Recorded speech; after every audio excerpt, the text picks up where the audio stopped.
Hi, today we're doing Italian polenta cookies. This is from the Martha Stewart Cookie Cookbook. Now, I set the camera up, I thought it was running, and it did run for a couple of seconds and then the battery died. So you're missing a little bit of the beginning of this. However, I'll fill you in on what I've done so far.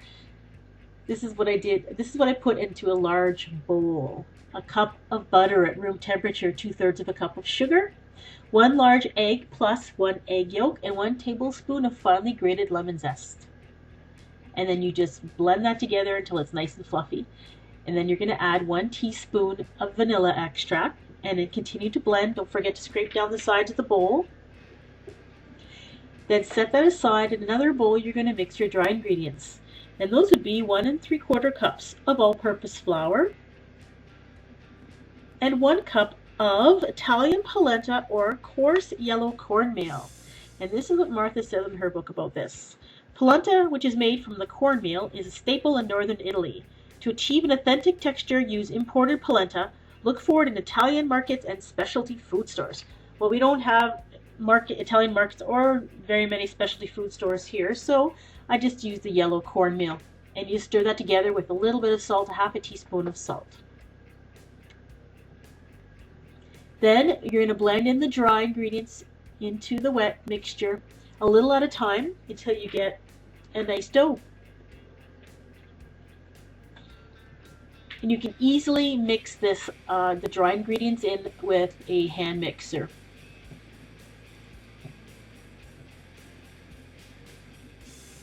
And then just use a spatula to finish it off. Scrape the sides of the bowl and to form the dough into a ball shape in the center. Then you're going to take the dough and you're going to put it into an icing bag or a pastry bag. And you're going to put a very large star-shaped tip on it.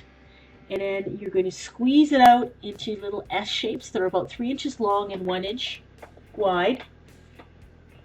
The Ziploc bag method I use in other videos is not going to work here. The batter is very thick, and the bag would burst if you tried to squeeze it that hard, because you do have to squeeze quite hard to get them to come out the way they are. And they spread very little, so you can crowd them fairly well on the cookie sheet. It should be on a greased cookie sheet, one lined with parchment paper, or with a silicone mat.